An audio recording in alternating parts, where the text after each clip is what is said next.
কি অবস্থা তোমার? হঠাৎ এমন কথা? কি হয়েছে তোমার? আরে তেমন কিছু না, বাসা দিয়ে নাকি ছেলে দেখছে।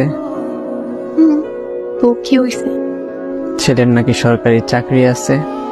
থাকতে পারে, জানি না। ও আচ্ছা, তুমি এত কিছু কিভাবে জানলে? তোমার কাজিন বলছে।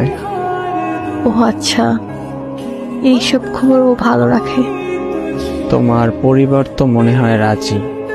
কি করবে এখন? আমাদের সম্পর্ক কি এখানেই সমাপ্তি? এই শোন, বিয়ে আমি করব, আমার পরিবার না।